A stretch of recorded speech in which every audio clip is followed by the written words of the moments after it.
Selamat pagi Bapak Ibu Saudara yang terkasih dalam nama Tuhan Yesus. Kembali kita berjumpa kembali di ibadah online kita GBI Gereja Betel Indonesia Jemaat Nomor 2. Pagi hari ini mari kita sama-sama saya mengundang kita boleh menyatakan hati kita.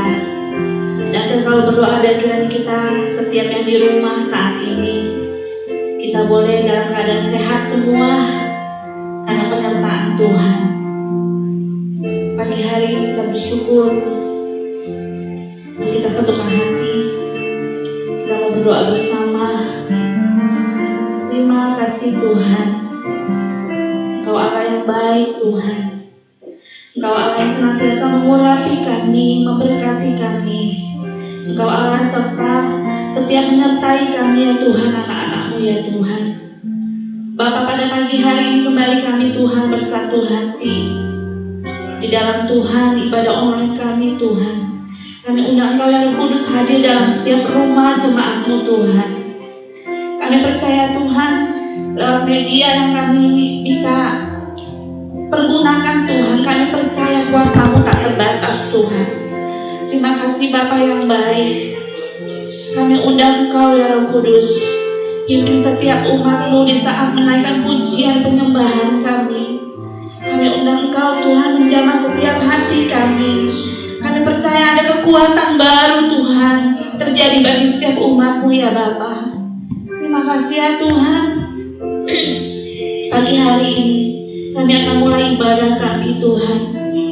Kami undang Engkau ya Bapa yang beracara bagi setiap ibadah kami dari awal sampai pada akhirnya.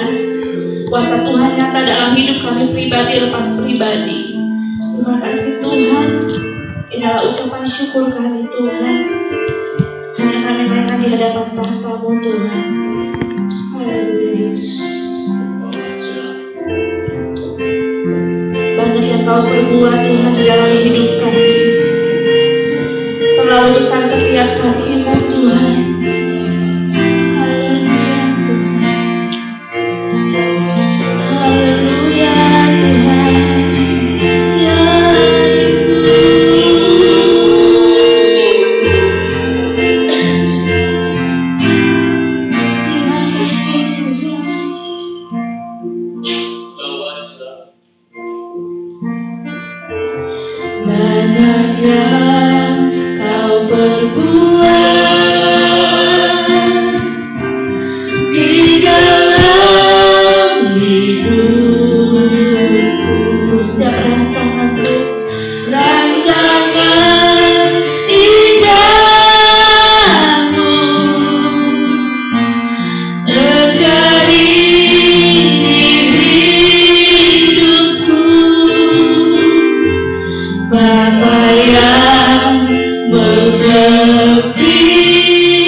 Kasih setiamu di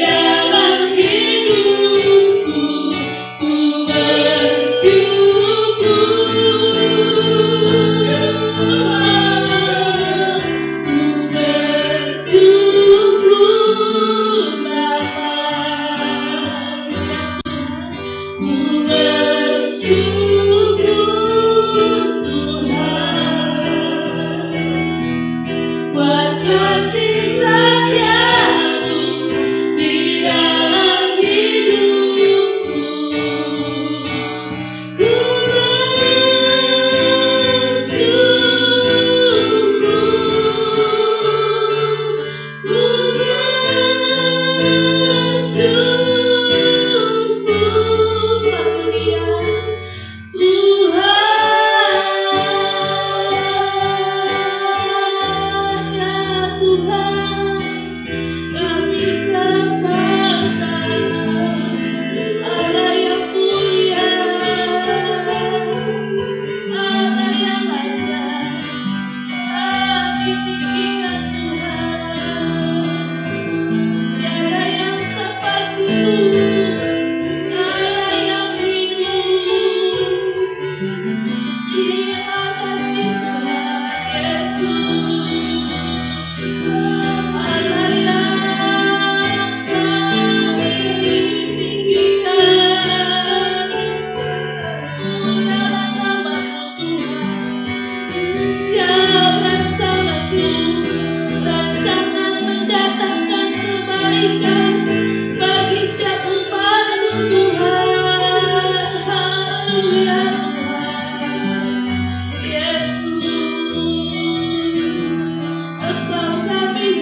biarlah kita pada pagi hari ini kita meninggikan nama Tuhan, karena sungguh hanya Tuhan yang layak kita puji, kita muliakan. Haleluya, mari kita bersukacita naikkan pujian ini. Allah ditinggikan dengan sorak-sorai.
minggu depan tanggal 3 Mei, mari kita mempersiapkan diri kita dalam ibadah online lagi, dan kita juga mempersiapkan diri kita untuk perjamuan kudus pada tanggal 3 Mei.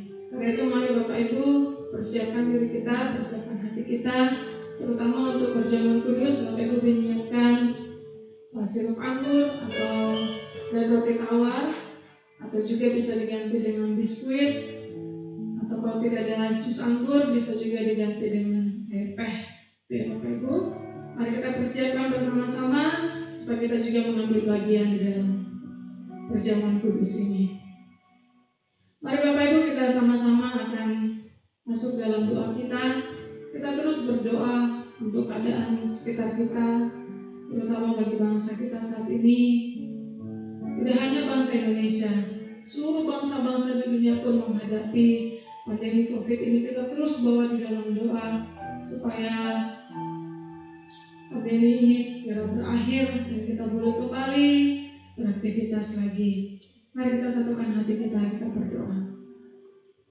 Terima kasih Tuhan buat pagi hari ini. Kami bersyukur kami masih diberikan kesempatan oleh Tuhan untuk kami boleh beribadah kepada-Mu. Bersama dengan keluarga inti kami, bersama dengan seluruh sidang jemaat Tuhan yang ada di rumah masing-masing Tuhan. Kami bersyukur sampai dengan saat ini kami masih dalam keadaan sehat, dalam kekuatan yang baru, dalam pemeliharaan Tuhan. Terima kasih Tuhan. Kami tahu bahwa di sekitar kami hari-hari ini sungguh tidak baik Tuhan keadaannya. Kami ada banyak orang Tuhan juga yang mengalami rasa takut, khawatir Tuhan. Tetapi satu hal yang kami yakini sebagai anak Tuhan, sebagai orang-orang yang selalu berharap dan bersandar kepada Tuhan, bahwa hidup kami selalu ada dalam pemeliharaan-Mu. Kami tidak khawatir, kami tidak takut menghadapi apapun Tuhan dalam hidup kami. Kami tidak takut, kami tidak khawatir menghadapi hari esok kami. Karena kami tahu ada Tuhan yang selalu bersama dengan kami. Di setiap musim hidup kami, Tuhan selalu ada bersama dengan kami. Kami terus berdoa Tuhan untuk keadaan bangsa kami, bangsa Indonesia yang kami kasihi ini Tuhan, dalam berperang Tuhan untuk menghadapi pandemi COVID-19 ini Tuhan. Kami berdoa Tuhan untuk seluruh tenaga medis Tuhan, yang mereka berada di garda terdepan Tuhan dalam menangani pandemi ini Tuhan. Kami berdoa di dalam nama Tuhan Yesus Kristus. Tuhan jaga, Tuhan lindungi mereka Tuhan. Tuhan berkati setiap jari lelah mereka ya Tuhan. Tuhan yang akan menjadi sandaran kehidupan mereka Tuhan. Tuhan yang akan terus berikan kekuatan bagi mereka Tuhan. Kami bawa mereka di dalam doa kami Tuhan.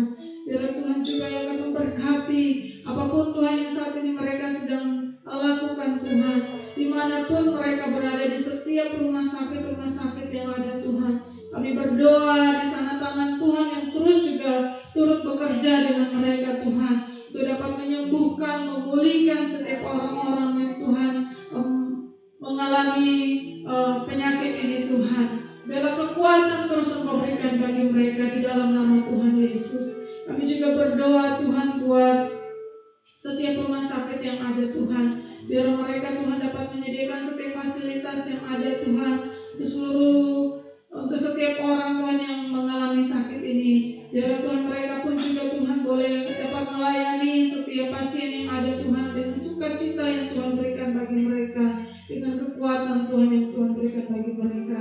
Kami juga berdoa bagi setiap orang yang mengalami sakit ini Tuhan. Biar Tuhan, hanya Engkau adalah dokter di atas segala dokter. Engkau sanggup menjamah dan menyembuhkan mereka Tuhan. Setiap obat-obatan yang mereka dapatkan, Tuhan, perawatan yang mereka dapatkan, biar Tuhan juga yang memberkati, sehingga setiap pasien yang Tuhan boleh mengalami kesembuhan ilahi daripada-Mu. Terima kasih Tuhan, terima kasih. Kami berdoa Tuhan untuk pemerintah bangsa ini Tuhan, biar Engkau berikan hikmat ya Tuhan, sehingga setiap keputusan, setiap kebijakan yang mereka ambil Tuhan, setiap apapun yang mereka lakukan Tuhan untuk bangsa ini, biar Tuhan semua berdasarkan pada hati yang takut akan Engkau Tuhan, hati yang mengasihi, hati yang mau melayani seperti yang Engkau rindukan Tuhan. Terima kasih Tuhan Yesus. Kami berdoa untuk bangsa kami Tuhan, biar bangsa ini Tuhan boleh dipulihkan dari segala penyakit COVID-19 ini ya Tuhan, dipulihkan dari keadaan ekonominya Tuhan. Segala masalah yang dihadapi oleh bangsa ini kami percaya bahwa Tuhan turut campur tangan untuk menyelesaikannya tepat pada waktu yang Tuhan tentukan sesuai dengan waktu-Mu Tuhan. Terima kasih Tuhan Yesus, terima kasih. Kami juga berdoa untuk seluruh gereja-gereja Tuhan, seluruh jemaat-jemaat Tuhan yang hari ini juga beribadah di rumah masing-masing ya Tuhan. Biarlah Tuhan juga yang memberkati kami semua. Tuhan, biarlah Engkau melawat kami semua. Kalau saat ini ada sidang jemaat Tuhan, ada umat-Mu yang mengalami kelemahan tubuh, Tuhan yang akan berikan kami kekuatan, Tuhan yang akan berikan kami kesembuhan bagi yang sakit. Kami juga berdoa ya Tuhan, bagi saat ini Tuhan kami yang mengalami kebimbangan, kekhawatiran, rasa takut Tuhan, berikan kekuatan iman kami kepada Engkau Tuhan. Kami selalu bergantung dan berharap kepada-Mu Tuhan. Kami tidak melupakan iman kami kepada-Mu Tuhan, karena hanya Engkau Tuhan yang menjadi sumber kehidupan kami. Kami tahu Tuhan, kami mengalami berbagai macam masalah Tuhan dalam rumah tangga kami, dalam keluarga kami, bahkan dalam hidup pribadi kami Tuhan. Tetapi satu hal yang kami tahu, Engkau Tuhan Yesus yang selalu berikan hikmat bagi kami, berikan jalan keluar bagi setiap masalah kami, asalkan kami mau berharap sepenuhnya ke dalam tangan-Mu. Terima kasih Tuhan, terima kasih. Inilah menjadi doa harapan kami, kerinduan kami di hadapan Tuhan. Biarlah Tuhan juga yang akan memberkati setiap kerinduan kami. Biarlah doa kami Tuhan menjadi doa yang berkenan di hadapan-Mu. Terima kasih Tuhan, terima kasih. Inilah doa kami di dalam nama Tuhan Yesus Kristus. Kami berdoa dan mengucap syukur. Haleluya, haleluya. Terima kasih Tuhan, terima kasih. Kami siapkan hati kami untuk kebenaran firman-Mu Tuhan. Firman-Mu yang selalu berikan kami kekuatan. Firman-Mu yang menghidupkan kami. Terima kasih Tuhan.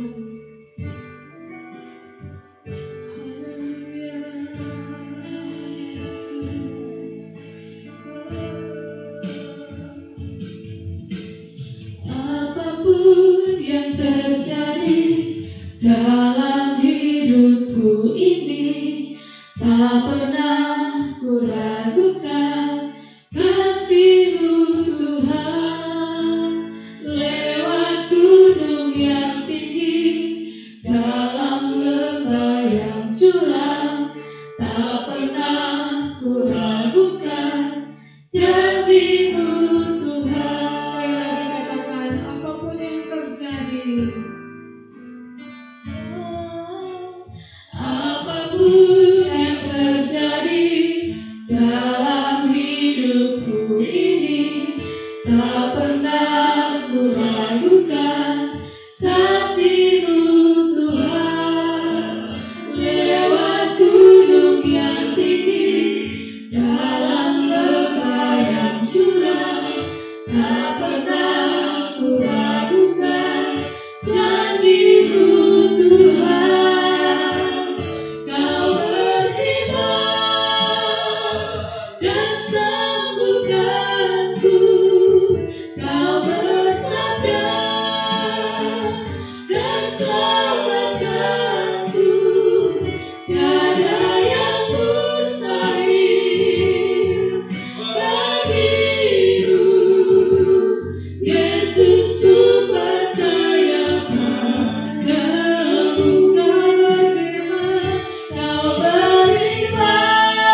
Terima kasih Tuhan Yesus, kami mau belajar tetap percaya kepada Tuhan dalam segala kondisi yang buruk sekalipun Tuhan. Kami mohon Roh Kudus untuk memberikan kami semua kekuatan, memberikan hamba-hamba-Mu kekuatan, memberikan seluruh umat Tuhan kekuatan, supaya dalam masa-masa sulit kami tidak meninggalkan Tuhan, tetapi kami semakin intim dengan Tuhan. Bapa Surgawi, terima kasih Tuhan masih memberikan kami kehidupan. Mari Tuhan, sampaikan kebenaran-Mu buat kami semua. Urapi semua kami, baik kami yang ada di dalam ruangan gereja, baik kami yang ada di rumah kami masing-masing. Teristimewa buat hamba-Mu, pengurapan yang spesial Tuhan taruh buat hamba-Mu. Bapa terima kasih, kami mau buka hati buat firman-Mu. Sekali lagi Tuhan, sampaikan isi hati-Mu buat kami semua. Kami siap untuk mendengarnya. Dalam nama Yesus kami berdoa, kami mengucap syukur. Yang siap untuk mendengarkan firman Tuhan, mari sama-sama kita katakan amin. Amin. Ya, shalom Bapak Ibu yang dikasih Tuhan. Selamat pagi buat kita semua.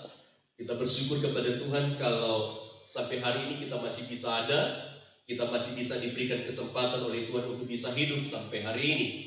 Nah, saudara-saudara, hari ini saya ingin menyampaikan satu tema firman Tuhan. Kita akan berbicara tentang pemulihan besar-besaran. Nah, ini adalah satu tema yang Tuhan taruh di hati saya untuk dibagikan kepada Bapak Ibu semua, buat gereja kita di tempat ini, bahkan siapapun yang mendengarkan kebenaran ini. Hari ini Tuhan taruh di hati saya untuk disampaikan kepada kita semua tentang pemulihan besar-besaran. Amin. Saudara-saudara, hari ini atau sampai minggu ini minggu keempat ya, di bulan April Bapak Ibu, COVID-19 itu belum berakhir, saudara-saudara.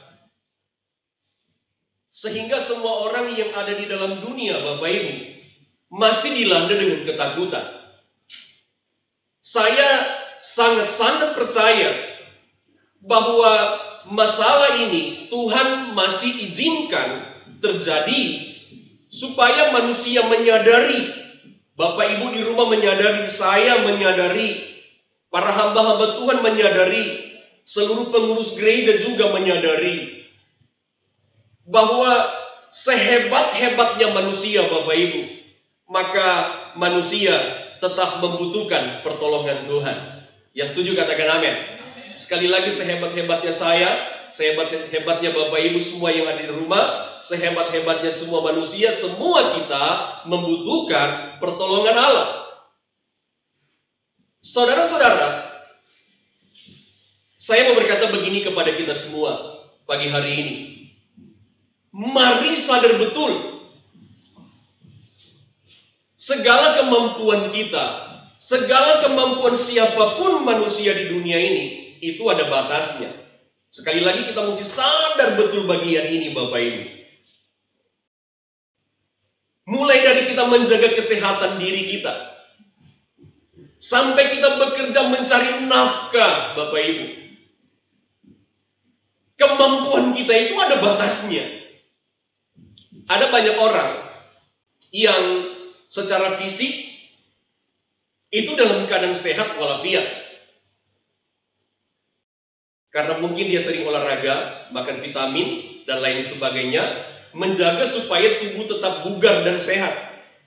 Tetapi apa yang terjadi, Bapak Ibu, kesaksian begitu banyak.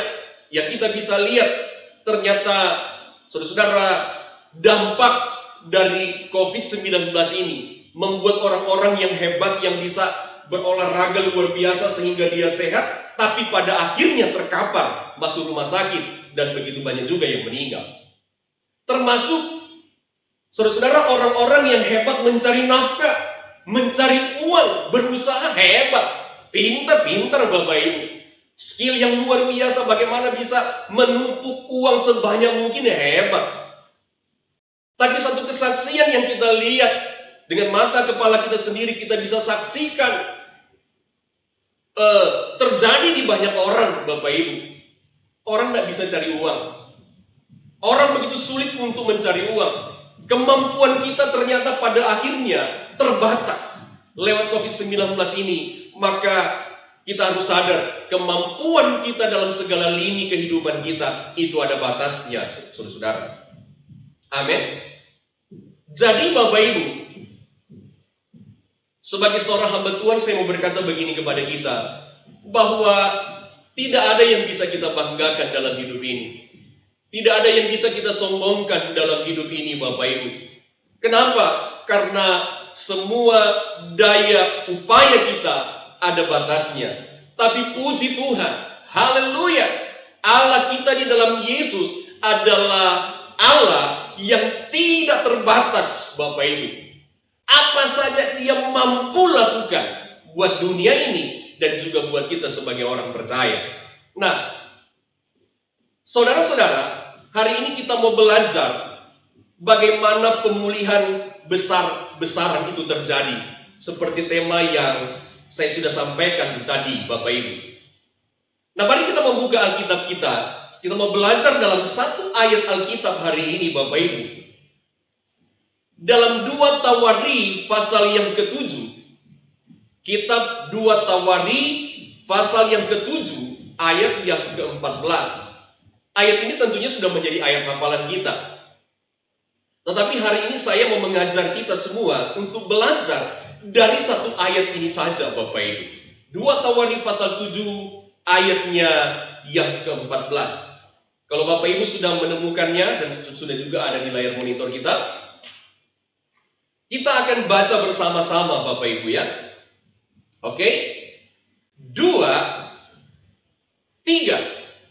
Dan umatku yang atas namaku disebut merendahkan diri, berdoa, dan mencari wajahku, lalu berbalik dari jalan-jalannya yang jahat, maka aku akan mendengar dari sorga dan mengampuni dosa mereka, serta memulihkan negeri mereka.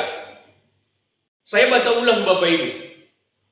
Dan umatku yang atas namaku disebut merendahkan diri, berdoa, dan mencari wajahku, lalu berbalik dari jalan-jalannya yang jahat, maka aku akan mendengar dari sorga dan mengampuni dosa mereka, serta memulihkan negeri mereka. Saudara-saudara, dalam kitab 2 Tawari pasal 7 ayat 14, di sana mengatakan, kalau orang merendahkan diri di hadapan Tuhan, lalu berdoa, lalu mencari wajah Tuhan, lalu berbalik dari jalan-jalan yang jahat, maka Alkitab berkata ada 3 hal yang Allah akan kerjakan bagi orang-orang yang demikian. Termasuk bagi Bapak Ibu atau gereja kita di Gereja Betel Indonesia Pamulang 2. Termasuk siapa saja umat Tuhan di muka bumi. Kalau kita melakukan 3 bagian ini tadi, saudara-saudara, kita berdoa, kita mencari wajah Tuhan, lalu kita berbalik dari jalan-jalan yang jahat, maka Alkitab berkata 3 hal yang Tuhan akan lakukan adalah Tuhan akan mendengar doa kita. Itu yang pertama. Lalu yang kedua, Tuhan akan mengampuni dosa kita. Dosa apapun yang kita perbuat, Alkitab berkata kalau kita cari Tuhan, kalau kita berbalik kepada Tuhan, maka kita berkata dosa apapun Tuhan akan tetap mengampuni kita. Artinya kalau Tuhan mengampuni kita, kita akan menikmati keselamatan bersama Tuhan dalam kerajaannya. Itu sudah pasti, Bapak Ibu. Lalu yang ketiga, Alkitab berkata, kalau kita berbalik dari jalan yang jahat, kita mencari wajah Tuhan, kita berdoa, maka Alkitab berkata, Tuhan akan memulihkan semua situasi kehidupan kita yang buruk. Ini berita menarik, Bapak Ibu. Makanya, tema yang saya ingin angkat pada pagi hari ini buat kita semua, siapapun Bapak Ibu yang mendengarkan dan menyaksikan siaran ini, kita mau bicara tentang pemulihan yang besar-besaran. Saya percaya Bapak Ibu, COVID-19 ini yang terjadi, yang membuat segala lini kehidupan manusia yang ada di dalam dunia ini menjadi buruk. Situasi menjadi buruk, Bapak Ibu. Saya percaya kalau kita datang kepada Tuhan, kita berbalik kepada Tuhan, kita berdoa kepada Tuhan, satu waktu maka Tuhan akan menggenapi janjinya. Maka pemulihan yang besar-besaran itu pasti dan pasti akan terjadi. Karena itu janji Tuhan, Bapak Ibu. Nah, saudara-saudara, di zaman Raja Salomo, Alkitab berkata bahwa Tuhan menghukum orang Israel dengan banyak penderitaan. Jadi ternyata di zaman Raja Salomo itu, Bapak Ibu, ketika dia menjadi seorang raja, Tuhan itu memberikan hukuman yang luar biasa kepada orang Israel. Kenapa Tuhan memberikan hukuman yang luar biasa banyaknya? Ya karena itu, pemberontakan manusia, pemberontakan orang Israel kepada Tuhan. Mereka hidup dalam dosa, mereka sudah tidak berbalik kepada Tuhan, mereka sudah tidak menjadi orang-orang yang suka berdoa, yang tidak menyandarkan diri mereka lagi kepada Tuhan. Maka Alkitab mencatat, Bapak Ibu, Tuhan menghukum mereka dengan beberapa hal. Coba kita lihat dulu ya, saudara. Karena kesalahan mereka, kesalahan orang Israel ketika itu, yang sudah jauh dari Tuhan, Tuhan menghukum mereka dengan beberapa hal. Yang pertama adalah terjadi kekeringan di Israel, sehingga sulit untuk apa? Untuk menanam jenis tanaman, Bapak Ibu. Kekeringan yang begitu luar biasa. Ladang sawah mereka atau tanam mereka yang biasanya ditanami dengan berbagai macam tanaman, maka ketika itu mereka tidak bisa menanam. Berarti kalau mereka tidak bisa menanam, apa yang terjadi? Mereka tidak bisa panen, Bapak Ibu. Kalau mereka tidak bisa menanam, mereka tidak bisa panen, berarti yang terjadi, saudara-saudara, dampak buruknya pasti terjadi kelaparan, Bapak Ibu. Sehingga apa? Kalau sudah terjadi kelaparan, pasti banyak yang meninggal, pasti banyak yang mati karena tidak bisa makan, Bapak Ibu. Lalu apa lagi yang terjadi? Yang dilakukan Tuhan, yang dihukum Tuhan kepada orang Israel, karena mereka sudah jauh dari Tuhan, karena tidak ada kedekatan, tidak ada keintiman dengan Tuhan. Yang kedua yang terjadi, Bapak Ibu, Alkitab berkata, nanti kalau kita baca di dalam Alkitab Tawaris, saudara, dan beberapa ayat yang lain, maka Alkitab berkata, kemandulan bagi para wanita yang sudah menikah. Wah, ini ngeri juga, Bapak Ibu. Saya percaya setiap orang Kristen, atau bukan cuma setiap orang Kristen, tapi setiap manusia di muka bumi ini, Bapak Ibu, kalau mereka sudah menikah, pasti orang yang menikah itu pasti pengen punya anak. Tidak mungkin tidak. Kalau tidak pengen punya anak, pasti dia tidak mau menikah, Bapak Ibu, kan? Kan begitu. Lalu apa yang terjadi, Bapak Ibu? Orang-orang yang sudah menikah, orang-orang yang sudah kawin, Bapak Ibu, tentunya kawin secara resmi ya, saudara. Alkitab berkata terjadi kemandulan kepada siapa? Kepada para wanita. Saya kira bukan cuma kepada para wanita ya, kepada pria juga, sehingga tidak bisa memberikan keturunan, Bapak Ibu.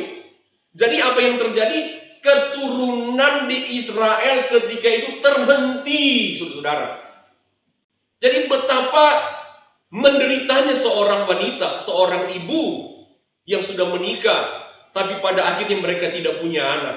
Dan Bapak Ibu tahu, Alkitab menceritakan, di zaman orang Israel, orang itu kalau tidak punya anak ketika sudah menikah, itu dianggap dikutuk Tuhan, Bapak Ibu. Jadi sangat menyedihkan juga. Dan ini Alkitab berkata bahwa terjadi kemandulan besar-besaran kepada orang Israel.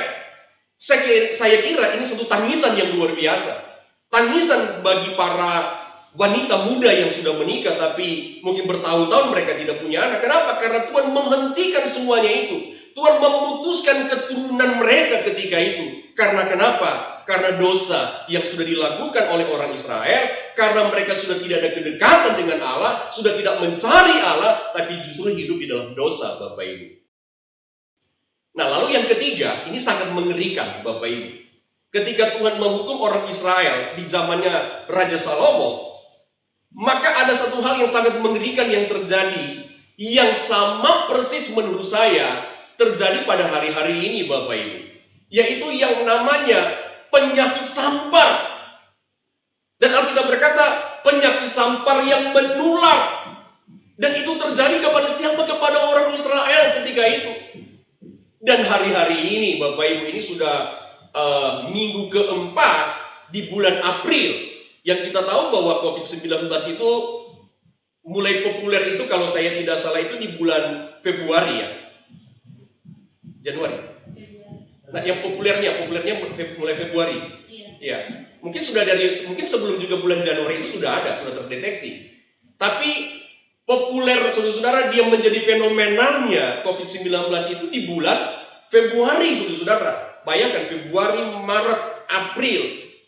Kurang lebih dalam jangka waktu 3 bulan, Bapak Ibu, apa yang terjadi? Yang meninggal itu sudah banyak sekali, Bapak Ibu. Penyakit sampar yang menular. Dan ini terjadi kepada siapa? Kepada orang Israel. Saya mau berkata kepada kita, supaya penyakit sampar yang menular, termasuk COVID-19 ini, satu waktu akan dipulihkan oleh Tuhan, akan diselesaikan oleh Tuhan.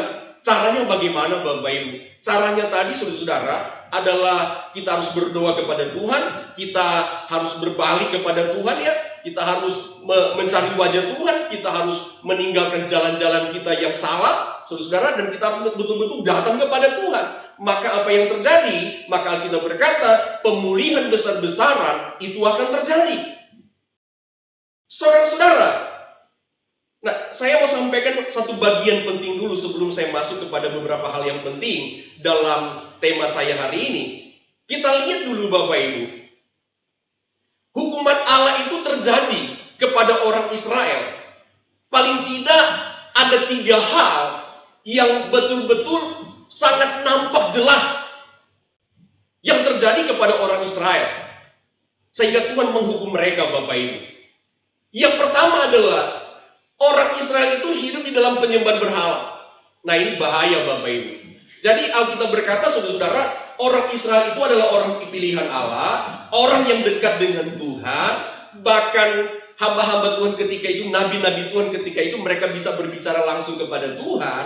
Tetapi pada akhirnya, masuk pada zamannya Raja Salomo juga, saudara-saudara, orang Israel itu melakukan penyembah berhala. Mereka sudah tidak menyembah kepada Tuhan Allah yang hidup, yang memberi mereka berkat. Dan Alkitab menceritakan nenek moyang mereka ketika mereka berjalan di padang gurun, Tuhan kasih roti dari sorga, kasih makanan dari sorga, kasih daging dari sorga. Tetapi saudara-saudara, setelah berganti zaman kemudian orang Israel masih tetap apa? Melakukan penyembahan berhala. Mereka tinggalkan Tuhan mereka yang hebat, yang senantiasa memelihara kehidupan mereka. Lalu yang kedua, kita lihat dulu. Yang kedua, kenapa Tuhan menghukum mereka? Yang kedua adalah kehidupan rohani mereka betul-betul hancur, Bapak Ibu. Terjadi apa? Kekeringan rohani yang luar biasa. Karena apa? Karena jauh dari persekutuan dengan Allah.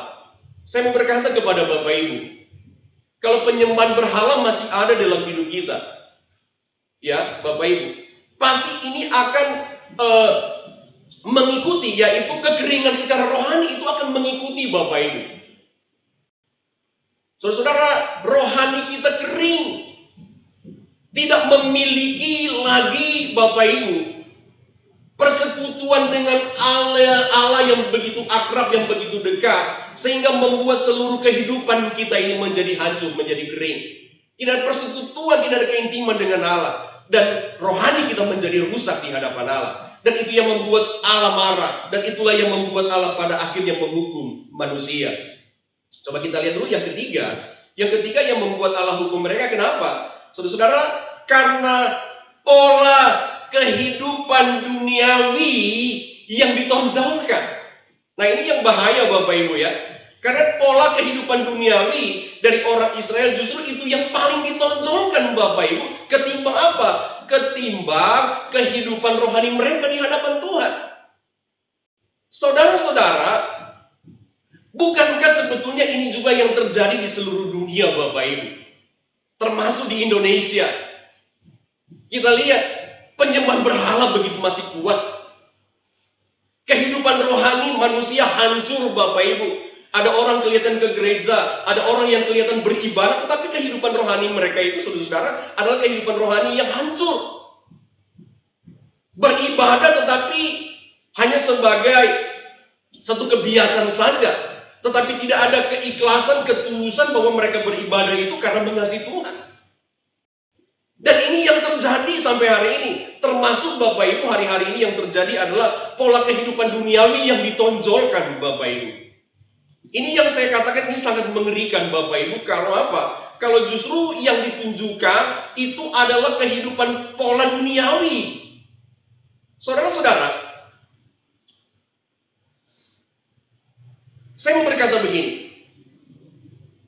Terkadang, termasuk di dalam pelayanan gereja, termasuk di dalam pelayanan rohani Bapak Ibu. Di dalam pelayanan rohani, saudara-saudara, saudara-saudara ya, ini terjadi di banyak gereja. Jadi pelayanan itu hanya semacam seremonial saja Bapak Ibu.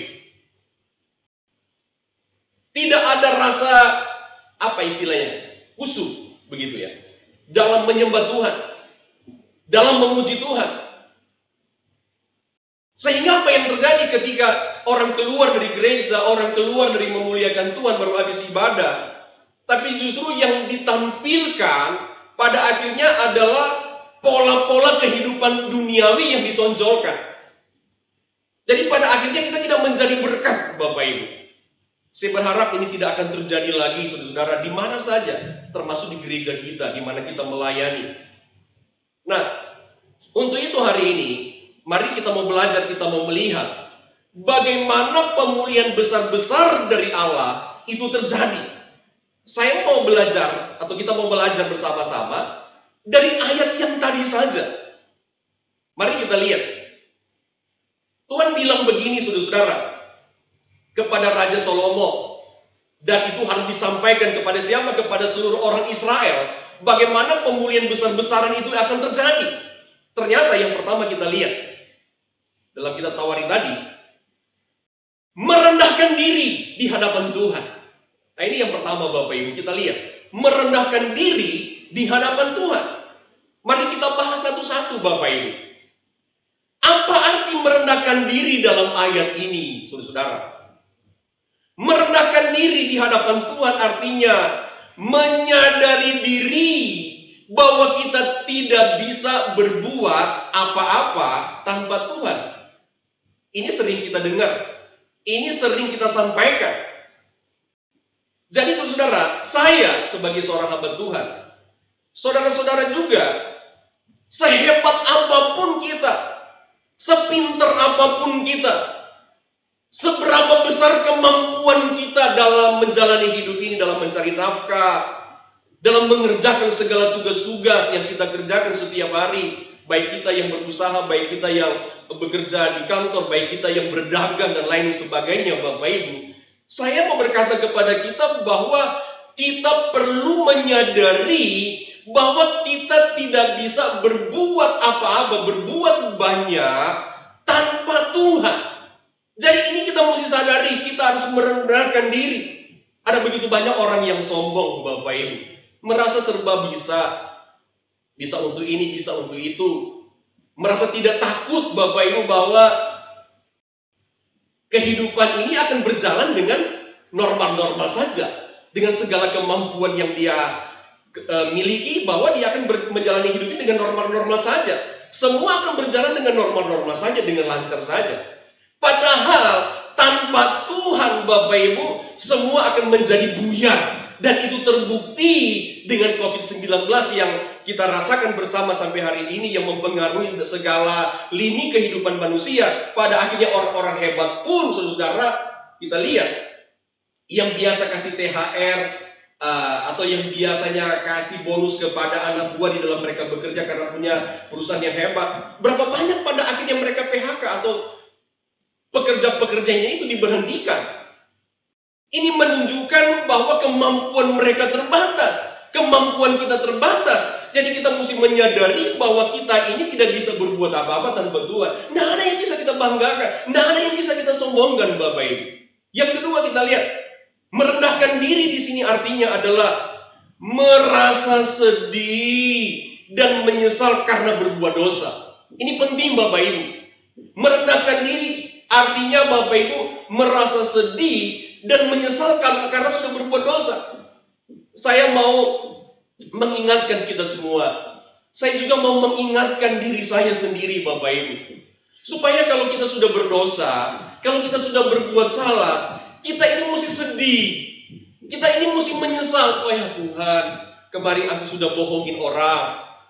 Kemarin aku sudah marah mama saya, aku sudah marah papa saya. Aku udah benci si A, aku udah benci si B.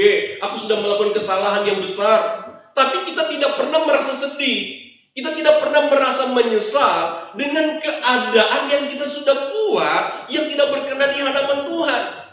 Makanya Tuhan bilang kamu harus merendahkan diri. Dengan kata lain merasa sedih dan menyesal karena kita sudah berbuat dosa. Jadi Bapak Ibu yang dikasih Tuhan, saya mau ingatkan kita, mari sadar betul. Kalau saudara sudah bersalah, menyesal bahwa kita sudah melakukan kesalahan. Sedih karena kita sudah melakukan kesalahan. Dan kita harus bertobat ketika kita sudah melakukan kesalahan. Yang ketiga, merendahkan diri di sini yang disampaikan oleh Tuhan kepada orang Israel lewat Raja Salomo Bapak Ibu. Merendahkan diri artinya mengadakan komitmen untuk setia dan kembali melakukan kehendak Allah. Ini penting Bapak Ibu. Jadi kita diajarkan untuk apa? Supaya kita melakukan komitmen. Kalau dulu saudara-saudara kita kan waktu cinta mula-mula ya. Bapak Ibu masih ingat enggak? Waktu kita baru percaya Tuhan. Apalagi waktu kita baru dibaptis saudara-saudara. Baru terima Yesus sebagai Tuhan dan Juru Selamat. Saudara tahu enggak apa yang terjadi? Rasanya Bapak Ibu, setiap hari kita mau ada di gereja. Artinya kita berkomitmen kepada Tuhan begini, Tuhan, pokoknya sampai akhir hidupku, aku tetap mau cinta Engkau. Setiap ibadah kita hadir. Komitmen kita kepada Allah Bapak Ibu, untuk setia itu begitu luar biasa. Tetapi apa yang terjadi ketika waktu berganti waktu, hari berganti hari, tahun berganti tahun, komitmen itu hilang Bapak Ibu. Komitmen untuk setia, komitmen untuk melakukan kehendak Allah itu hilang. Terjadi di mana Bapak Ibu? Terjadi di banyak kalangan orang percaya. Mungkin juga ada di antara Bapak Ibu yang sekarang komitmen kita kepada Tuhan itu sudah tidak ada lagi Bapak Ibu. Ya kalau kita mau ke gereja, kita ke gereja. Kalau kita mau doa, ya mau doa. Jadi seperti itu Bapak Ibu. Tetapi hari ini saya berkata kepada kita, lewat COVID-19 yang terjadi, Allah datang mengajarkan saya, Allah datang mengajarkan saudara-saudara, supaya apa? Supaya kita merendahkan diri kepada Tuhan. Kita berkomitmen yang baik lagi di hadapan Tuhan. Untuk apa? Untuk setia dan melakukan kehendak Tuhan dalam kehidupan kita. Yang keempat, apa arti merendahkan diri Bapak Ibu? Merendahkan diri artinya minta ampun atas segala apa? Kesombongan dan kemiskinan rohani. Ini penting Bapak Ibu. Kita diajar untuk apa? Minta ampun kepada Tuhan. Bahwa pertama kita ini sombong Tuhan. Lalu yang kedua Tuhan, saya ini miskin rohani, tapi sombong. Saudara, bukankah itu yang terjadi di banyak gereja, di banyak orang percaya? So hebat, merasa rohaninya kelihatannya lebih hebat dari orang lain. Padahal sebetulnya miskin rohani, tapi sok sombong Bapak Ibu. Saya berkata kepada kita, Bapak Ibu dan saya sendiri yang berbicara, mari kita belajar, saudara-saudara, bahwa kita ini miskin rohani. Saya mau kasih tahu kepada kita, saudara-saudara, setiap hari saya baca Alkitab. Bahkan kami kalau baca Alkitab itu sampai lebih dari 5 pasal. Jadi kalau pasalnya terlalu panjang itu, ya paling nggak 5 pasal, 6 pasal, saudara. Kalau pendek-pendek sampai banyak, saudara. Saya belajar sendiri, saya belajar firman Tuhan, Bapak Ibu. Bertahun-tahun belajar firman Tuhan. Setiap minggu berkhotbah, belajar Alkitab, belajar dari buku, belajar dari banyak media, saudara. Belajar dari teman-teman, Bapak Ibu. Tetapi, saudara harus merasa walaupun sudah banyak belajar, merasa tetap miskin, saudara. Tetap tidak ada apa-apanya, tidak bisa disombongkan, Bapak Ibu. Ada orang kadang-kadang pendetanya aja dikhotbahin. Ada orang yang merasa lebih hebat dari pendetanya. Kalau ngomong, saudara-saudara, wih, luar biasa. Padahal hidupnya tidak sesuai dengan apa? Dengan kehidupan rohaninya setiap hari. Hebat secara rohani, kelihatannya hebat secara rohani.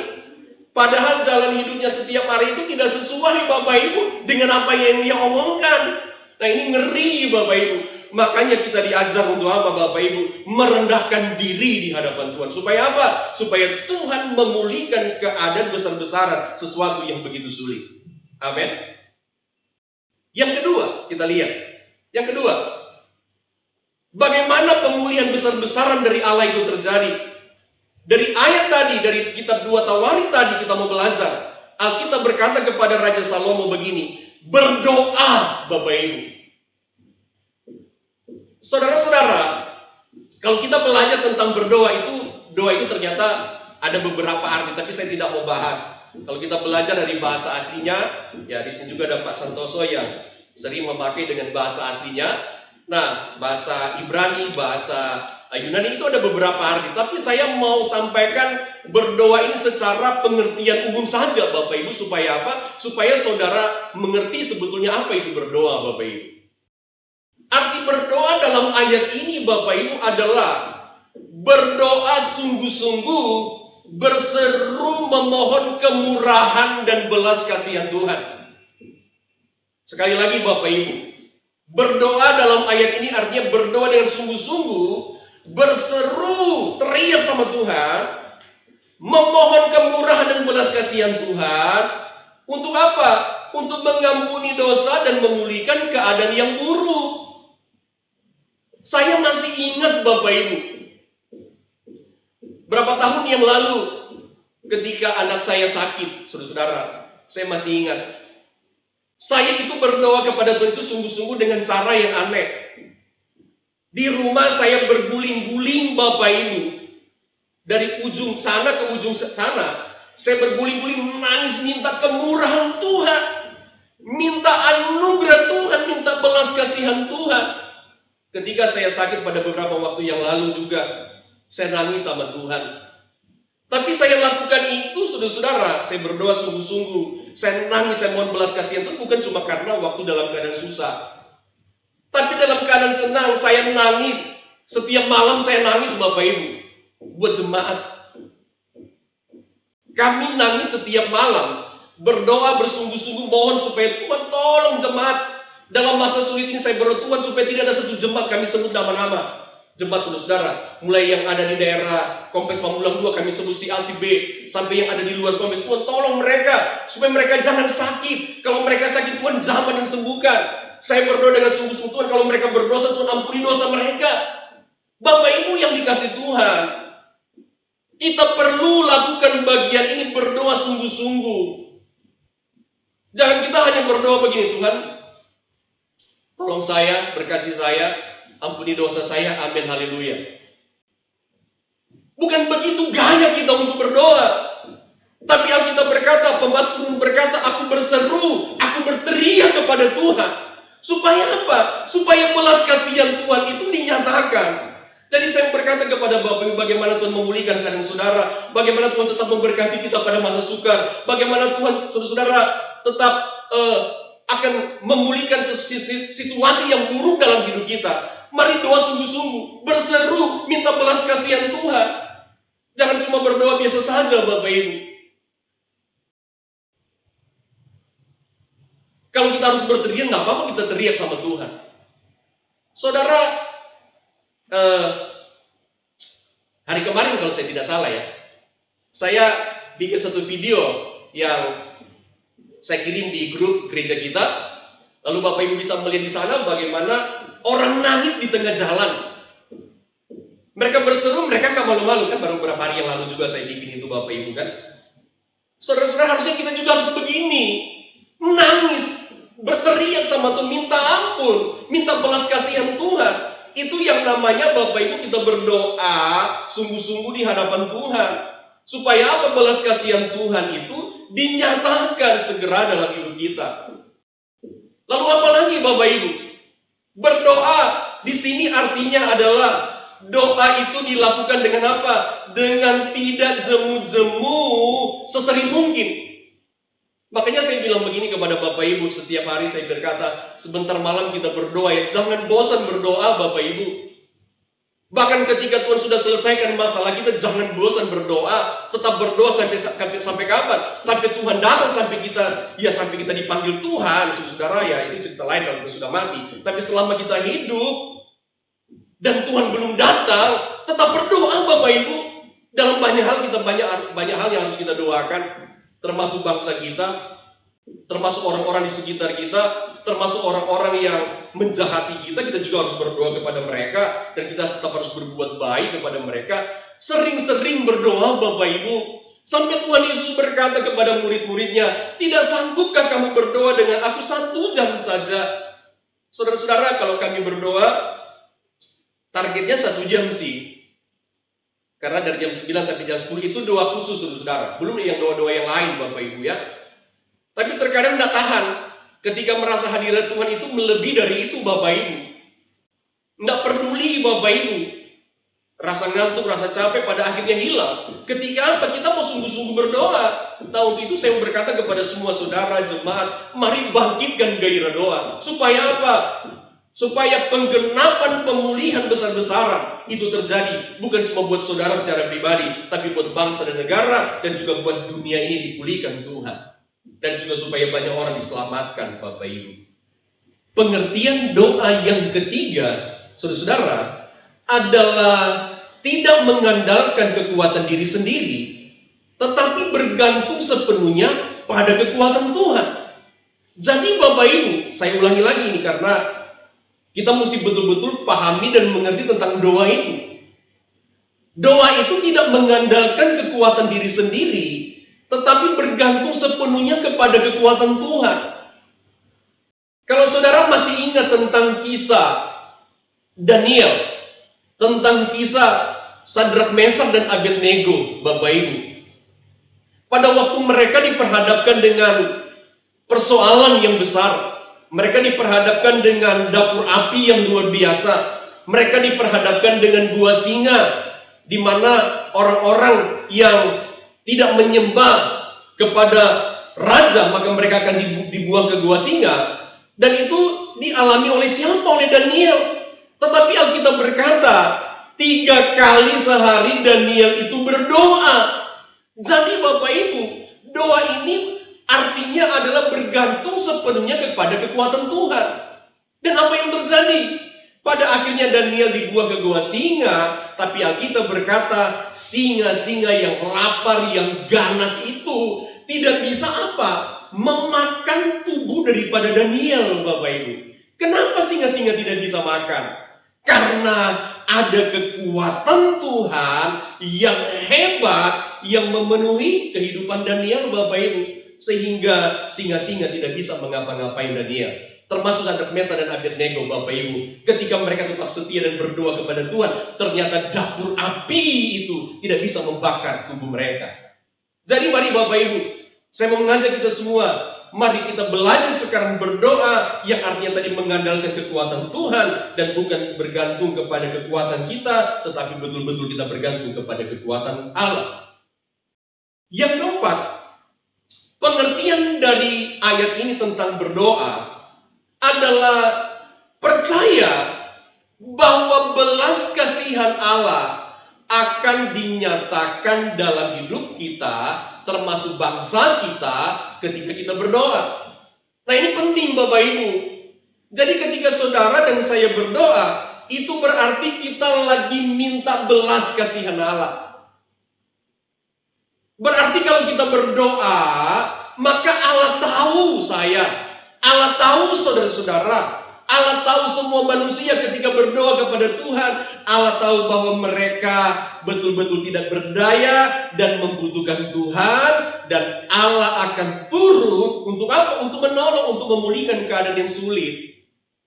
Jadi saya mau ingatkan kepada semua jemaat, saya mau ingatkan kepada semua yang mendengarkan kebenaran ini, supaya mari kita banyak berdoa. Supaya apa? Supaya belas kasihan Allah itu dinyatakan. Saudara-saudara, ada yang terkadang menarik begini ya. Ada orang yang suka marah sama Tuhan, suka ngambek sama Tuhan. Dia bilang begini, kok saya sudah berdoa, Pak Pendeta sudah berdoa, tapi kok kenapa Tuhan belum jawab? Kalau saya tanya, sudah berapa lama engkau berdoa?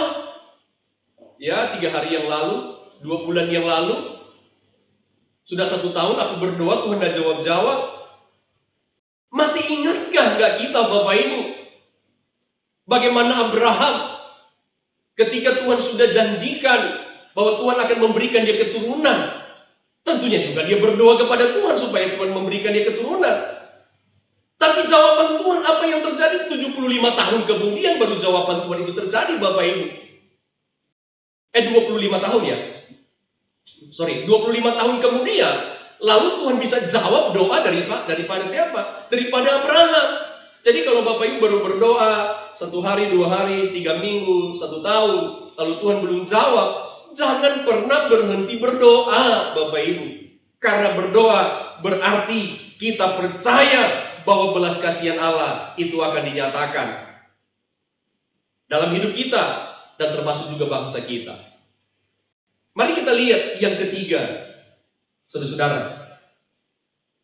Bagaimana pemulihan besar-besaran dari Allah itu terjadi? Yang ketiga, Tuhan bilang kepada Raja Salomo begini, cari wajahku.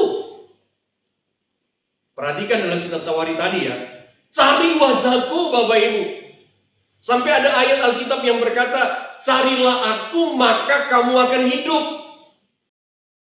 Jadi saya mau ingatkan dulu sebelum saya bahas beberapa bagian penting dari ayat ini saudara tentang mencari Tuhan. Kalau saudara tidak cari Tuhan, artinya kita akan mati Bapak Ibu. Karena Alkitab berkata carilah aku maka kamu akan hidup. Kalau saudara tidak cari Tuhan dalam ibadah kita, dalam doa-doa kita, dalam persekutuan kita dengan Tuhan, lewat kita membaca firman Tuhan, lewat kita berdoa dalam keluarga, lewat kita berdoa dalam komunitas gereja, dalam kita beribadah bersama-sama di dalam gereja. Kalau saudara tidak cari Tuhan, saudara akan mati. Satu waktu kita akan mati Bapak Ibu. Karena kita berkata carilah aku, maka kamu akan hidup. Coba kita pelajari beberapa bagian penting dalam ayat ini Bapak Ibu. Mencari Tuhan atau mencari wajah Tuhan artinya adalah tekun, setia mencari Allah dan dilakukan dengan segenap hati. Sekali lagi Bapak Ibu, dengar baik-baik. Tekun, setia mencari Allah dan dilakukan dengan segenap hati. Jadi saudara, kalau kita bicara tekun, Bapak Ibu masih ingat enggak? Siapa di antara Bapak Ibu yang pernah kuliah?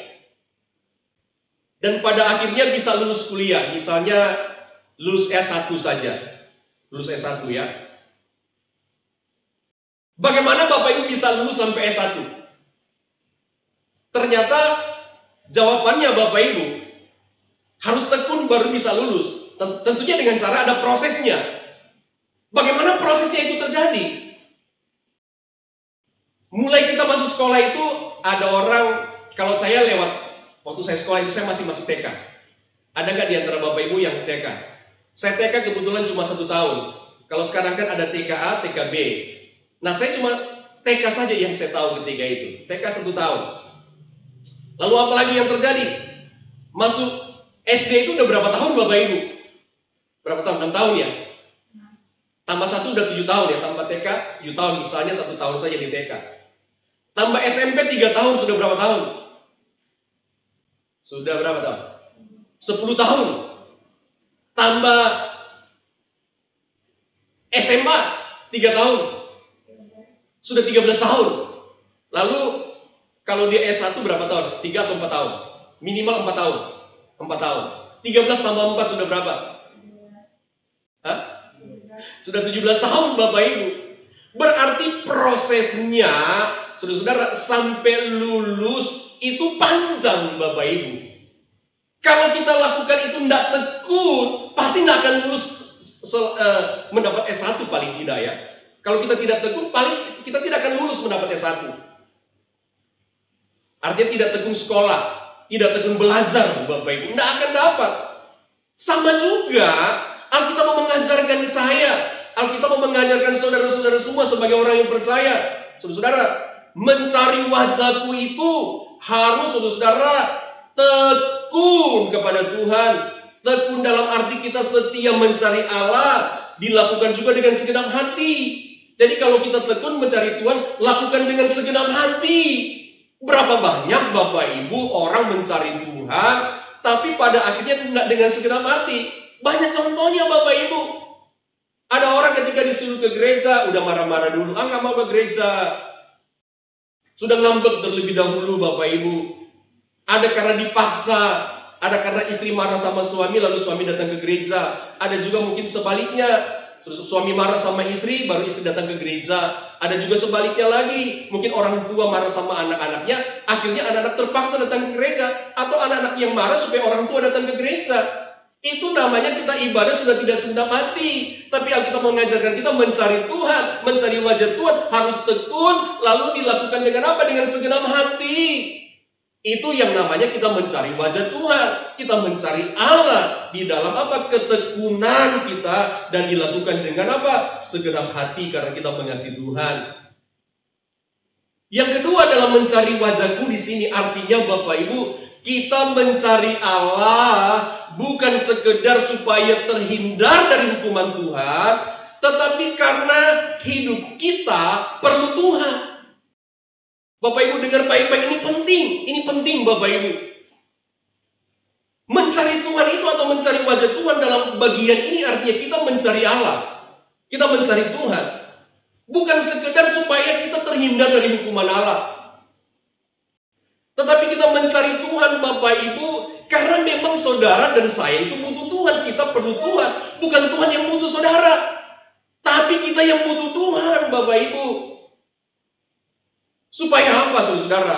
Supaya pemulihan besar-besaran dari Tuhan itu terjadi. Jadi ingat baik-baik.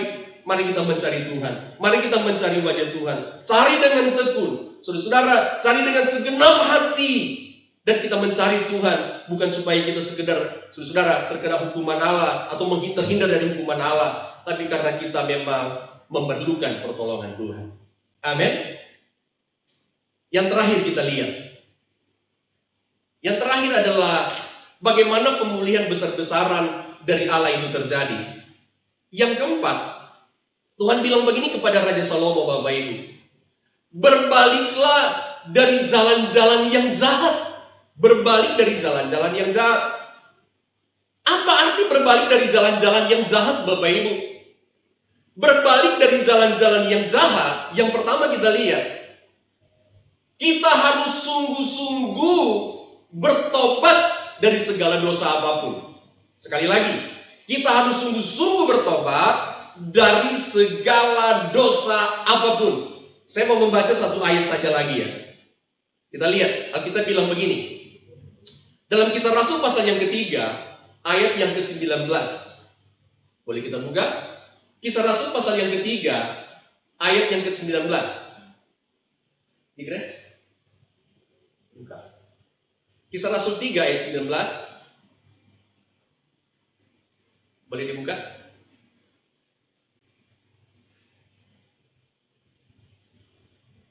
Ya, sudah terbuka di sana. Alkitab berkata begini Bapak Ibu. Karena itu sadarlah dan bertobatlah. Supaya apa? Supaya dosamu dihapuskan. Jadi Alkitab berkata Bapak Ibu, berbalik dari jalan yang jahat. Ini mengartikan buat saya, buat saudara, buat semua umat manusia, supaya kita sungguh-sungguh bertobat. Dari apa? Dari segala dosa kita. Untuk apa Bapak Ibu kita bertobat? Coba Bapak Ibu perhatikan ayat tadi. Supaya dosa kita itu Alkitab berkata dihapuskan. Tidak diingat Allah lagi bahwa kita ini masih berdosa. Supaya hidup kita kudus di hadapan Tuhan. Supaya kita layak bersekutu dengan Tuhan. Supaya kita layak menerima keselamatan dari Tuhan. Kita harus bertobat dengan sungguh-sungguh Bapak Ibu. Amin. Haleluya. Yang kedua,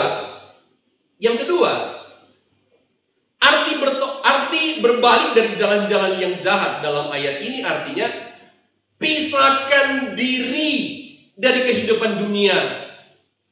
yang hanya membawa kita kepada dosa. Bapak Ibu dengar baik-baik. Pisahkan diri kita dari dunia atau dari kehidupan dunia ini yang hanya membawa kita kepada dosa. Saudara-saudara, kita memang masih di dunia Bapak Ibu. Kita masih di dunia. Iya kan? Belum ada yang di sorga kan sekarang kan? Kita masih di dunia. Nah, ketika kita masih tinggal di dunia, memang pengaruh duniawi itu luar biasa Bapak Ibu. Pengaruh duniawi itu untuk menjatuhkan kita luar biasa. Begitu besar sekali banyak pengaruh. Tetapi Alkitab mau mengajarkan kita, ketika kita ada di dunia ini, Bapak Ibu, kita masih diizinkan Tuhan untuk hidup. Tapi kita diajarkan untuk apa? Memisahkan diri dari apa? Kehidupan yang berdosa. Kita boleh ada di tengah-tengah dunia yang berdosa. Tapi orang percaya Tuhan harus memisahkan diri dari kehidupan dosa itu. Supaya tidak apa? Merusak kehidupan rohani kita. Makanya Bapak Ibu, kita diajarkan Tuhan untuk apa? Hidup senantiasa bersekutu dengan Tuhan.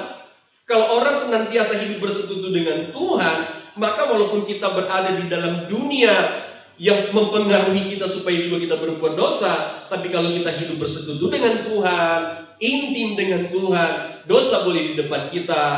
Saudara-saudara, tawaran jahat yang membuat kita jauh dari Tuhan boleh terjadi, boleh datang, tapi kita tidak akan hidup dengan dosa, Bapak Ibu. Semua kita pasti akan, saudara-saudara, menjadi orang-orang yang mampu mengendalikan hidup kita supaya tidak apa? Supaya kita tidak, saudara-saudara, hidup di dalam kesalahan-kesalahan. Ya, supaya kita tidak hidup di dalam kenajisan-kenajisan dunia. Kita mampu mengendalikan itu. Kenapa? Karena ada Roh Kudus yang akan memampukan kita. Jadi kalau kita intim dengan Tuhan, Bapak Ibu, maka tawaran apapun akan datang, tapi Roh Kudus yang akan memkuatkan kita, menolong kita, sehingga kita tidak akan apa? Masuk kepada perangkap dosa itu, walaupun kita memang ya ada di dunia. Ada orang yang, Bapak Ibu lihat, ada orang atau teman, atau mungkin juga ada orang gereja yang tadinya misalnya tidak suka minuman keras, tapi karena dia bergaul dengan teman-teman yang suka minuman keras, ya terpengaruh juga. Ada orang yang tidak suka merokok, tapi karena dia tinggal dengan teman-teman yang pemadat, dia juga jadi pemadat, Bapak Ibu. Ada orang-orang yang tidak suka penjudi, tapi karena dia tinggal di dekat orang-orang penjudi, bergaul dengan mereka, ya iman tidak kuat, terpengaruh juga main judi, Bapak Ibu. Haleluya. Nah, untuk itu saya mau berkata kepada kita, bahwa berbalik dari jalan-jalan yang jahat, saudara, mari pisahkan diri kita dari kehidupan dunia yang berdosa. Saudara-saudara, saya mau cerita satu dulu ya, sebelum sebentar kita selesai, sedikit lagi. Saya masih ingat, saya kan sebagai seorang hamba Tuhan, waktu mama saya meninggal, atau dipanggil Tuhan ketika saya pulang. Saudara-saudara, saya tidak bisa bikin apa-apa Bapak Ibu ya. Di rumah kami, ya karena sudah menjadi satu kebiasaan di Manado Bapak Ibu ya. Bukan di sini tetapi di Manado. Walaupun yang meninggal itu keluarga hamba Tuhan, orang tetap main judi Bapak Ibu. Ya iseng-iseng sih sebenarnya. Dengan kata lain jaga mayat. Tapi pakai duit saudara, itu kan judi Bapak Ibu. Itu kan dosa di hadapan Tuhan. Judi kan itu dosa Bapak Ibu. Orang tidak perlu ya, saya tidak bisa bikin apa-apa juga saudara ya. Tetapi saya berkata kepada kita, betul-betul ketika kita sebagai orang percaya, mari bagaimana Allah memulihkan keadaan kita besar-besaran, kegenapan firman Tuhan itu terjadi, pisahkan diri dari kehidupan yang berdosa, saudara. Satu lagi Bapak Ibu, yang terakhir di sini adalah berbalik dari jalan-jalan yang jahat, artinya jadikan Tuhan sebagai pusat penyembahan kita. Supaya kemurahan, pengampunan, dan belas kasihan Tuhan itu dinyatakan dalam hidup kita. Jadi jadikan Tuhan apa? Sebagai pusat penyembahan kita. Saudara-saudara yang dikasihi Tuhan, saya mau ingatkan kita pada firman Tuhan pada pagi hari ini. Mari jadikan Tuhan sebagai pusat penyembahan. Artinya adalah kita diajarkan Tuhan untuk jangan bosan-bosan menyembah Tuhan. Amin. Jangan bosan-bosan kita menyembah Tuhan. Saudara-saudara, saya percaya bahwa kita mengerti apa yang kita dengar. Firman Tuhan yang kita dengar, saya percaya kita mengerti. supaya saudara-saudara dalam segala kehidupan duniawi yang ada, di mana kita lihat dengan mata kita kepala sendiri, saudara-saudara tidak menjadikan kehidupan duniawi ini sebagai apa? Sebagai harapan hidup kita. Tetapi saudara-saudara, dalam segala situasi yang ada dalam dunia, segala kemewahan yang ada dalam dunia, tetap kita menjadikan Tuhan itu sebagai pusat penyembahan kita, sebagai pusat pengharapan kita, bukan harta duniawi sebagai pusat harapan kita, bukan uang yang banyak sebagai pusat harapan kita, tapi tetap jadikan Tuhan sebagai pusat harapan di dalam setiap hidup kita. Jadi Bapak Ibu yang dikasih Tuhan, paling tidak ada 4 hal yang penting yang kita bisa dengar hari ini, saudara. Bagaimana Tuhan bisa memulihkan kita secara besar-besaran. Yang pertama tadi kita bicara tentang merendahkan diri di hadapan Tuhan. Yang kedua kita berbicara tentang berdoa. Dan yang ketiga kita berbicara tentang mencari wajah-Ku. Dan yang keempat tadi kita berbicara berbalik dari jalan-jalan yang jahat. Kiranya kebenaran hari ini boleh memberkati kita semua, mendorong kita semua supaya mulai hari ini kita menjadi pelaku firman. Apa yang kita dengar hari ini, apa yang kita baca tentang firman Tuhan, kita bukan cuma mendengar, bukan kita cuma sekedar membaca, tapi mari hari ini kita menjadi orang-orang yang menjadi pelaku firman. Supaya apa? Supaya pemulihan besar-besaran dari Tuhan segera terjadi dalam hidup kita. Haleluya, haleluya. Mari kita mau datang di hadapan Tuhan, Bapak Ibu. Sebelum kita akan berdoa, saya mau nyanyikan bersama-sama dengan saudara. Ada satu lagu, tapi saya agak lupa. Berbalik dari jalan-jalan yang jahat. Ada yang masih ingat lagu itu? Kembalikan bangsa kami kepada.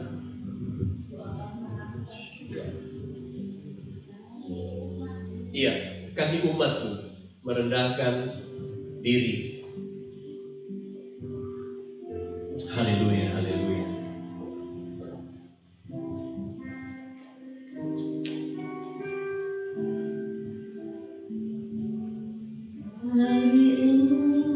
Umat-Mu merendahkan diri, sujud dan berdoa,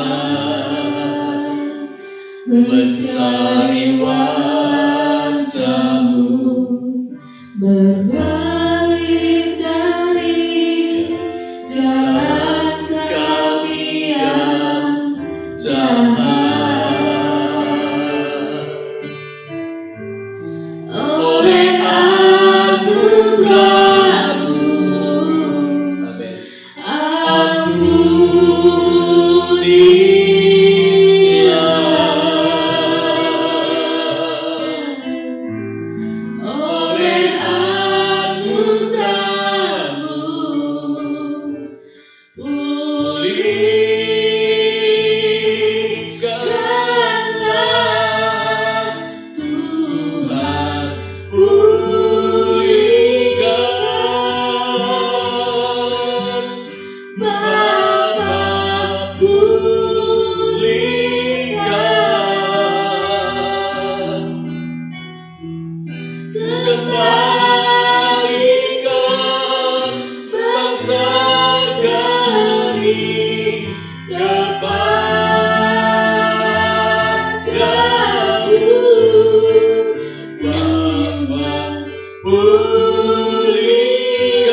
rendahkan diri, sujud dan berdoa, mencari wajah-Mu, berbalik dari jalan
Pulihkan setiap pribadi kami, pulihkan setiap keluarga kami Tuhan, dan pulihkan bangsa kami, pulihkan dunia ini Tuhan. Biar belas kasihan Tuhan boleh terjadi, tercurah bagi kami. Bapa Surgawi, tadi kami sudah dengar firman Tuhan. Mari jadikan kebenaran ini memberkati kami. Bapa percaya semua kami yang dengar, semua umat Tuhan, bahkan siapapun kami yang mendengarkan siaran ini, kami percaya kami diberkati Tuhan, kami dikuatkan Tuhan, dan kami dipulihkan Tuhan. Bapa terima kasih, Bapa terima kasih. Ini doa kami, dalam nama Tuhan kami Yesus Kristus kami berdoa, kami mengucap syukur. Haleluya, haleluya, amin, amin. Ya, saudara-saudara yang dikasih Tuhan, ada yang kelupaan tadi, yaitu Bapak Ibu diingatkan lagi bahwa persembahan Bapak Ibu bisa ditransfer di nomor rekening gereja, ya sudah ada di layar monitor kita masing-masing, ya biar dalam masa-masa kesulitan, dalam masa-masa kekurangan, Bapak Ibu tetap memberikan persembahan bagi Tuhan ya. Dan doa saya kita semua tetap diberkati. Oke Bapak Ibu yang dikasih Tuhan, ada satu lagi bahwa saya sebagai gembala sudah memberikan beberapa paket sembako yang ada, dan saya sudah salurkan kepada jemaat-jemaat yang membutuhkan. Tadi juga sudah ada yang saya kasih. Dan Bapak Ibu nanti kalau juga ada berkat yang lain yang akan datang, saya akan memberikan lagi kepada jemaat-jemaat yang membutuhkan, saudara. Saya percaya kita semua memang sangat membutuhkan paket sembako ini, karena masa-masa ini memang bukan cuma kita ya, tapi sekian banyak orang ya, termasuk hamba Tuhan, kita juga sangat membutuhkan. Yang waktu itu saudara-saudara tetap berdoa supaya Tuhan tetap pelihara kita pada masa-masa yang sulit. Amin. Mari kita berdiri bersama-sama Bapak Ibu, kita akan mengakhiri ibadah kita. Saya mau mengajak kita mengatakan sebuah pujian di hadapan Tuhan. Kami memuji kebesaran Tuhan, ajaib Tuhan, ajaib Tuhan. Haleluya, haleluya. Glory bagi Tuhan. Kami memuji kebesaran Tuhan. Kami memuji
Engkau adalah Allah yang ajaib buat kami. Sebelum kami mengakhiri ibadah kami Tuhan, hamba berkatakan berkat Tuhan tetap turun atas kami dalam segala pergumulan yang dialami oleh seluruh umat-umat-Mu ya Tuhan. Bukan cuma kami yang mengalaminya, tapi dunia ini pun sama merasakan pengalaman yang pahit hari-hari ini. Namun hamba tetap berkata di dalam nama Yesus, jemaat gereja GBI Pamulang 2 dalam berkat Tuhan. Kalau ada di antara mereka yang sakit, anak-anak kami yang sakit, orang-orang dewasa yang sakit, ataupun anak remaja juga yang sakit, kami perkatakan dalam nama Yesus, kami sembuh dalam nama Yesus. Kalaupun kami harus makan obat, Tuhan berkati obat yang kami pergunakan. Berkati ekonomi umat-umat-Mu Tuhan, bisnis mereka, pekerjaan mereka, apapun yang mereka kerjakan, karir apapun mereka, Tuhan tolong mereka. Profesi apapun yang mereka lakukan, Tuhan tetap berkati mereka, supaya boleh menjadi kesaksian bahwa dalam masa-masa sukar Allah sanggup pelihara kami. Bapak terima kasih, hamba berdoa semua yang sudah mengambil bagian di dalam acara ini, Tuhan berkati semua kami, dan hamba percaya berkat Tuhan secara spesial sudah ada pada kami. Tolong Tuhan supaya minggu depan juga kami bisa beribadah walaupun hanya lewat online, dan kami juga akan melakukan perjamuan kudus. Allah hadir, Allah tolong kami, biar kiranya berkat Tuhan tercurah atas kami dalam ibadah perjamuan kudus nanti Tuhan. Bapak terima kasih, ini doa kami, dan sebentar kami akan berpisah satu dengan yang lain. Tuhan Yesus turunkan segala berkat-Mu atas kami semua. Mari Bapak Ibu yang dikasih Tuhan, angkat tanganmu di hadapan Tuhan dan terimalah berkat Tuhan. Mari pulanglah, bawalah seluruh berkat yang luar biasa ajaib dari Allah Bapa kita di surga, kasih sayang dan sejahtera dari Tuhan kita Yesus Kristus, pimpinan yang sempurna dan ajaib dari Allah Roh Kudus senantiasa menyertai kita mulai hari ini dan sampai selama-lamanya. Di dalam nama Tuhan kami Yesus Kristus kami berdoa, kami mengucap syukur. Haleluya, haleluya. Yang diberkati Tuhan, sama-sama kita katakan amin. Amin. Tuhan memberkati kita semua Bapak Ibu. Acara kita sudah selesai. Haleluya, haleluya.